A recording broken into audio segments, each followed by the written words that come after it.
जब वक्त नज़र आए दीदार करना। सबाई मिला गई ना ऐसा मोहम्मद वाले मंजूर दुआ करना, जब वक्त नज़र आए दीदार अता करना। हे সবুজ গুম্বাদের অধিপতি, হে সবুজ গুম্বাদওয়ালা, আমাকে আমার এই মুনাজাত, এই ফরিয়াদ আপনি কবুল করুন। যখন আমার শেষ মুহূর্ত চলে আসবে, কঠিন মুহূর্ত চলে আসবে, আপনি আপনার দিদার দিয়ে আমাকে ধন্য করুন। সবাই বলি আমিন আমিন। मैं कब्र अंधेरी में घबराऊंगा जब तन्हा, কবরের অন্ধকারে যখন আমি একা ভয় পেয়ে যাব, ইমদাদ মেরি করনে আ জানা রাসূলুল্লাহ সাল্লাল্লাহু আলাইহি ওয়াসাল্লাম। আপনি একটু মনটাকে নরম করে, আপনার মনে মনেও যদি গান হতে পারে, আপনার ওসিলায় আমাদের সকলের গাওয়া কবুল হয়ে যেতে পারে আল্লাহ তাআলা। এটা একটা ফরিয়াদ, এটা একটা মুনাজাত। এই জন্য বললাম যে আমি আমার পছন্দে গাইবো, গাইতে ভালো লাগে আসলে।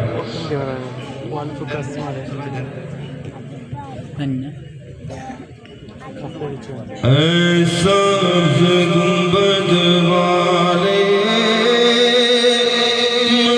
मंजूर दुआ करना, जब वक्त नज़र आए दीदार अता करना। जब वक्त नज़र आए दीदार अता करना। नूर खुदा के आँखों में समा जाना, नूर खुदा के आँखों में समा जाना। या दर पे बुला लेना,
चेहरे से जिया पाई इन चाँद सितारों ने, उस दर से शिफा दुख दर्द के मारों ने। आता है उन्हें साबिर है दुख की दवा करना, जब वक्त नज़र आए दीदार अता करना, जब